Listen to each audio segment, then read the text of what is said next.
Neyyattinkara general ഹോസ്പിറ്റലിൽ വീണ്ടും ഒരു ചികിത്സാപ്പിഴവ് ആരോപണം വീണ്ടും ഉയർന്നിരിക്കുകയാണ്. ഗുരുതരമായ ചികിത്സാപ്പിഴവ് ആരോപണം ഉണ്ടായിരിക്കുന്നത് രാജേഷ് കുമാർ എന്ന 52 വയസ്സുകാരൻ ബാസി എന്ന് വിളിക്കുന്ന അദ്ദേഹം ഇപ്പോഴിതാ മരിച്ചിരിക്കുന്നു എന്നുള്ള ഗുരുതരമായ ആരോപണങ്ങൾ ഉണ്ടാവുകയാണ്.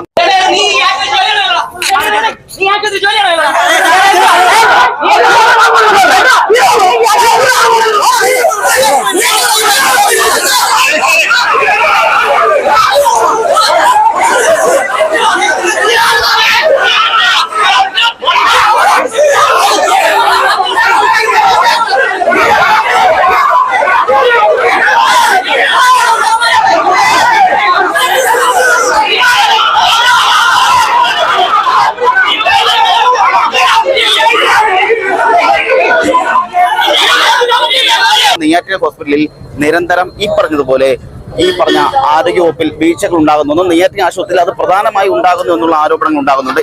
ഡോക്ടർമാരുടെ കുറവുണ്ട്. വൈകുന്നേരം 2-4 ഡോക്ടർമാരുടെ സേവനം ആവശ്യമുള്ള ആശുപത്രിയാണ്. അതിന്റെ ഒരു കുറവ് ബാധിക്കുന്നു. എന്തെങ്കിലും പിഴവ് വന്നിട്ടുണ്ടെങ്കിൽ അത് പരിശോധിച്ച ആവശ്യം നടപടിയെടുക്കാൻ വേണ്ടി സൂപ്രണ്ട് പറഞ്ഞിട്ടുണ്ട്. എന്താണ് നമുക്ക് നോക്കാം. ഇത്തരം പ്രശ്നങ്ങൾ ആവർത്തിക്കാതിരിക്കാൻ ശക്തമായ നിലപാട് ജനങ്ങളുടെ ഉണ്ടാകണം. ഗവൺമെന്റ് ആ കാര്യത്തിൽ കാര്യമായ ഇടപെടൽ നടത്തേണ്ടതായിരിക്കും. ആണത് സർക്കാർ ആശുപത്രിയാണ്. പാവപ്പെട്ടവരെ ആശ്രയിക്കുന്ന സർക്കാർ ആശുപത്രി. പൈസ ഉള്ളവർക്ക് സ്വകാര്യ ആശുപത്രി പോവാം. അത്തരമൊരു ആശുപത്രിയെ കുറിച്ച് മോശപ്പെട്ട ഒരു വാർത്ത പറഞ്ഞാൽ അത് ആശുപത്രിയുടെ പൊതുവായിട്ടുള്ള ഗുണത്തിന് എതിരായി മാറും. അപ്പൊ അതുപോലെ തന്നെ പിഴവുകൾ കർശനമായി പരിശോധിച്ച് ആവശ്യമായ നിലപാടെടുക്കണമെന്നാണ് പറയാനുള്ളത്.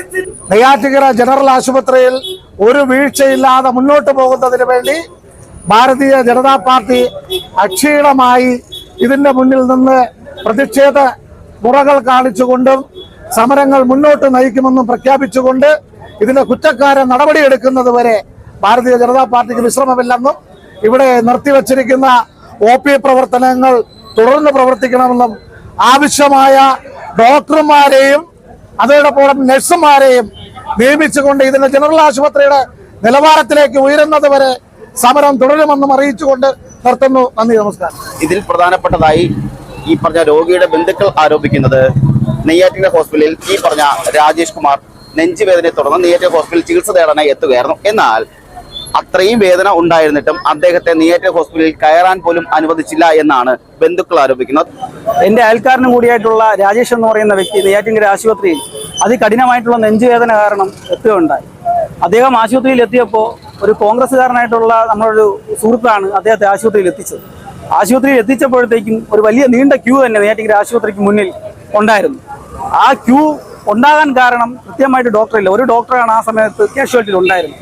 ആ ഒരു ഡോക്ടറിന് കൈകാര്യം ചെയ്യാൻ പറ്റുന്നതിലും അധികം രോഗികൾ ആശുപത്രിയിൽ എത്തിച്ചേരുകയും അങ്ങനെ ഡോക്ടറിന് ആ രോഗികളെ കൈകാര്യം ചെയ്യാൻ പറ്റാത്തൊരവസ്ഥ ഉണ്ടായിരുന്നു. അങ്ങനെ ഒരാഴ്ച വന്നപ്പോഴത്തേക്ക് അദ്ദേഹത്തെ ആ സമയത്ത് ഡോക്ടറിന് അറ്റൻഡ് ചെയ്യാൻ പറ്റാത്തൊരു സ്ഥിതി ഉണ്ടായിരുന്നു.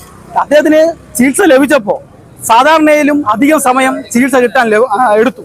ഡോക്ടറിനെ കാണുന്നതിന് മുമ്പേ അവിടെ നിന്നവർ പറഞ്ഞിട്ട് ആ ഒരു രീതിയിൽ ECGയിലേക്ക് പോവുകയും അതിനുശേഷം അദ്ദേഹം അതികഠിനമായ നെഞ്ചുവേദന കാരണം വീണതിന് ശേഷമാണ് CPR പോലും നൽകിയത്. അപ്പോൾ ചികിത്സാ പിഴവ് ഉണ്ടായിട്ടുണ്ടോ ഇല്ലയോ എന്നുള്ള അധികാരികളാണ് പരിശോധിക്കുന്നത്. അത് പറയാൻ ഞാൻ ആളല്ല. പക്ഷേ അദ്ദേഹത്തിന് ചികിത്സ കിട്ടിയത് വൈകി എന്നുള്ളതാണ് യാഥാർത്ഥ്യം. നിലവിൽ നെയ്യാറ്റിൻകര ആശുപത്രിയിൽ മുൻകാലങ്ങളിൽ വൈകുന്നേരം 6 മണി വരെ OP ഉണ്ടായിരുന്നു. നിലവിൽ ഉച്ചയ്ക്ക് 1 മണി വരെ OP ഉള്ളൂ. ഡോക്ടർമാരുടെ കുറവുണ്ട് നെയ്യാറ്റിൻകര ആശുപത്രി. 7 ഡോക്ടർമാരുടെ കുറവുണ്ടെന്നാണ് ഒരാഴ്ച മുമ്പ് വരെ ഞങ്ങൾ സൂപ്രണ്ടിനെ കണ്ട് സംസാരിച്ചപ്പോൾ ഞങ്ങൾക്ക് അറിയാൻ കഴിഞ്ഞത്. അപ്പോൾ ആ ഡോക്ടർമാരുടെ പര്യാപ്തതയും ഈ മരണത്തിനൊരു കാരണമായി എന്നുള്ളതാണ് യാഥാർത്ഥ്യം.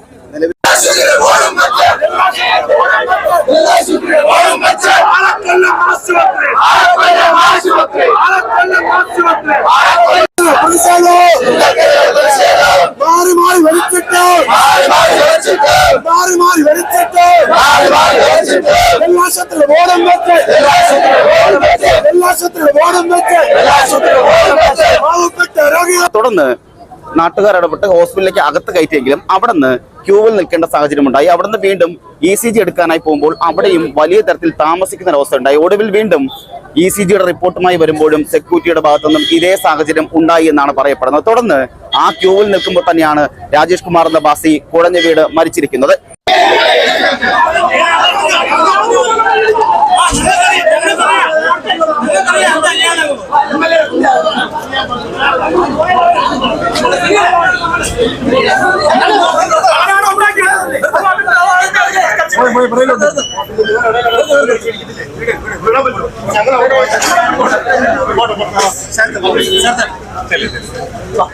ഇതിനെ തുടർന്ന് നെയ്യാറ്റിൻകര ഹോസ്പിറ്റലിൽ വലിയ തരത്തിലുള്ള സംഘർഷ സാഹചര്യമാണ് ഉണ്ടായത്. മാത്രമല്ല ഇവിടെ 3 പാർട്ടികൾ തമ്മിൽ, അതായത് BJP ആയിക്കോട്ടെ, DYFI ആയിക്കോട്ടെ, അതുപോലെ CPM-ന്റെ ഭാഗത്തുനിന്നും UDF-ന്റെ ഭാഗത്തുനിന്നും വലിയ തരത്തിലുള്ള പ്രതിഷേധം ഉണ്ടാകുകയും നാട്ടിൽ അറിയപ്പെടുന്നത് ബാസി എന്ന് അറിയപ്പെടുന്ന രാജേഷാണ്.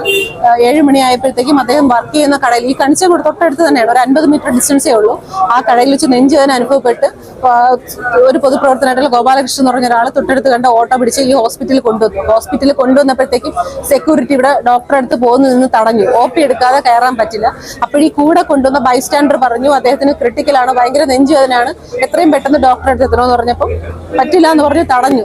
അത് കേൾക്കാതെ ബൈസ്റ്റാൻഡർ ഡോക്ടറെ അടുത്തോട്ട് പോയപ്പോഴത്തേക്കും സെക്യൂരിറ്റി പിടിച്ച് തടഞ്ഞു. ഇത് കണ്ടോണ്ട് നിന്ന ഓട്ടോക്കാരൻ പോയി OP ടിക്കറ്റ് എടുത്തുകൊണ്ട് വന്നു. അപ്പോഴത്തേക്ക് ഡോക്ടർ പറഞ്ഞു എത്രയും പെട്ടെന്ന് ECG എടുത്തിട്ടുണ്ട്. ECG എടുക്കാൻ പോയപ്പോഴും ഇത് തന്നെയായിരുന്നു സിറ്റുവേഷൻ. ECG-യുടെ പൈസ അടച്ചാൽ മാത്രമേ ECG എടുക്കാൻ പറ്റുള്ളൂ. അയാളടുത്ത് അങ്ങോട്ട് മാറിയിരിക്കാൻ പറഞ്ഞു. അയാളെ കൊണ്ട് അവിടെ ഒരു സ്റ്റൂളിലിരുത്തി. അദ്ദേഹം മരണം വെപ്രാളം കാരണം അവിടെ നിന്ന് എണീറ്റു. അപ്പൊ തന്നെ കുഴഞ്ഞു വീണ് മരണം സംഭവിക്കുകയും ചെയ്തു. പ്രോപ്പറായിട്ട് അദ്ദേഹത്തിന് ഒരു ട്രീറ്റ്മെന്റ് പോലും കിട്ടാതെയാണ് ഈ സെക്യൂരിറ്റിയുടെയും ECG എടുത്ത അസിസ്റ്റന്റിന്റെയും അനാസ്ഥ കൊണ്ട് മാത്രമാണ് ഈ മരണം. സത്യം പറഞ്ഞാൽ ഇത് മരണമല്ല, ഇതൊരു കൊലപാതകമാണ് നടന്നിട്ടുള്ളത്. വലിയ തരത്തിലുള്ള പ്രതിഷേധം ഉണ്ടാകുകയും പരസ്പരം വാക്കേറ്റം ഉണ്ടാകുന്ന സാഹചര്യം വരെ ഉണ്ടാകുകയും അത് പിന്നീട് മുൻതൂക്കലിലേക്ക് പോകുന്ന സാഹചര്യം ഉണ്ടായി. തുടർന്ന് പോലീസ് വളരെ പണിപ്പെട്ടാണ് ഈ സംഘർഷ സാധ്യത ഒഴിവാക്കുകയും ചെയ്തത്.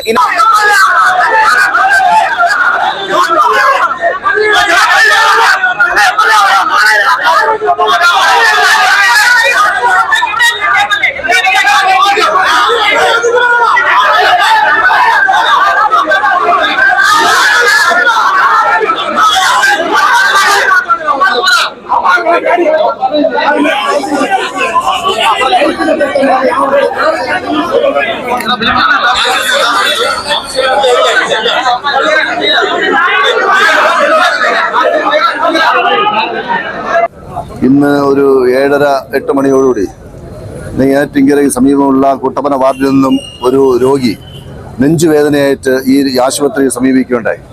സമീപിച്ച സമയത്ത് ആ ക്യൂവിൽ നിന്ന് നിൽക്കാതെ അദ്ദേഹത്തിന് നെഞ്ചുവേദന സഹിക്കാൻ വയ്യ. അകത്തോട്ട് പോകണം, എനിക്ക് നെഞ്ചുവേദന സഹിക്കില്ല എന്ന് പറഞ്ഞ് ഇവിടുത്തെ സെക്യൂരിറ്റിയോട് പറയുകയും ആ സെക്യൂരിറ്റി ഇപ്പം പോകാൻ പറ്റൂല, അകത്ത് പേഷ്യൻ്റ് ഒരുപാട് നിൽക്കുകയാണെന്ന് പറഞ്ഞുകൊണ്ട് ഇയാളെ തടസ്സപ്പെടുത്തുകയും ചെയ്തു. ആ തടസ്സപ്പെടുത്തിയ സമയത്തും ഇദ്ദേഹം വീണ്ടും പറയാണ്, എനിക്ക് നിൽക്കാൻ പറ്റുന്നില്ല, എനിക്ക് നെഞ്ചുവേദനയാണ്, എനിക്ക് മരണത്തോട് ഞാൻ മല്ലിടുകയാണ് എന്ന് അദ്ദേഹം പറയാണ്. ഇതൊന്നും ചെവിക്കൊള്ളാതെ ആ സെക്യൂരിറ്റി, 2 സെക്യൂരിറ്റി അവിടെ നിന്ന് സെക്യൂരിറ്റിക്കാർ ഇദ്ദേഹത്തിന് അകത്ത് കയറ്റി വിടാതെ 54 വയസ്സായ രാജേഷ് കുമാർ എന്ന പേഷ്യന്റിനെ, നെഞ്ചുവേദന എടുക്കുന്ന മരണപ്പെട്ടു പോയ അയാളെ അകത്തോട്ട് ഡോക്ടറെ കാണാൻ അനുവദിക്കാതെ മരണത്തിൽ കൊണ്ടുവിടുകയാണ് ചെയ്തിട്ടുള്ളത്. ആ നിഷ്ഠൂരമായ പ്രവൃത്തിക്കെതിരെയാണ് ഇന്ന് പ്രതിഷേധം നടന്നിട്ടുള്ളത്. അദ്ദേഹം റെയിൽവേ സ്റ്റേഷനടുത്ത് താമസിക്കുന്ന ഒരു കുടുംബമാണ്.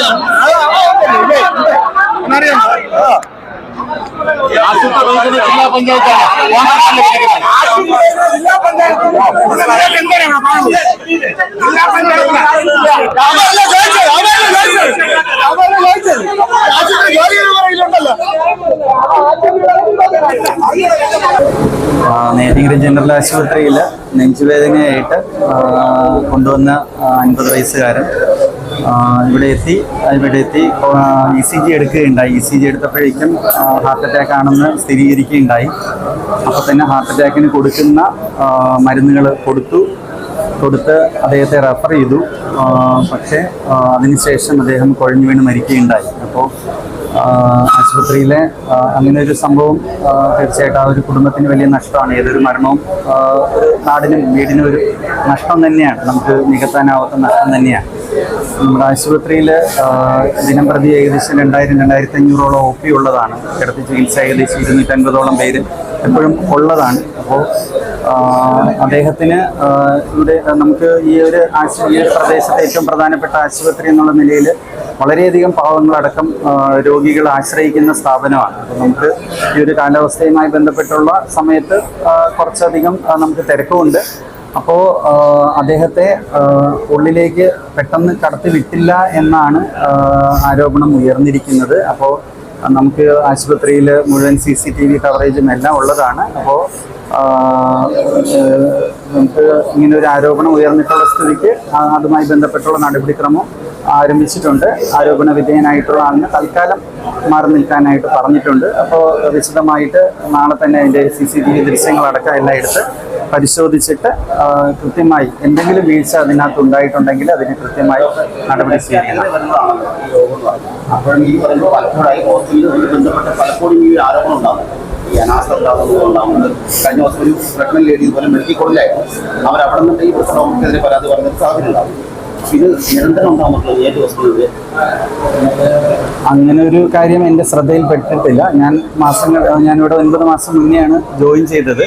അപ്പോൾ ഇത്തരം കാര്യങ്ങൾ ഏതെങ്കിലും രീതിയിൽ ഒരു പരാതി ഉണ്ടായിട്ടുണ്ടെങ്കിൽ അത് കൃത്യമായി അതിൻ്റെ അന്വേഷണം നടന്നിട്ടുണ്ട്. കാഷ്വാലിറ്റിയിൽ ഇത്തരം സംഭവങ്ങൾ എൻ്റെ ശ്രദ്ധയിൽ ഇതുവരെയും പെട്ടിട്ടില്ല. പിന്നെ നമുക്ക് ആശുപത്രി നല്ല രീതിയിൽ തിരക്കുള്ള ഒരു ആശുപത്രിയാണ്.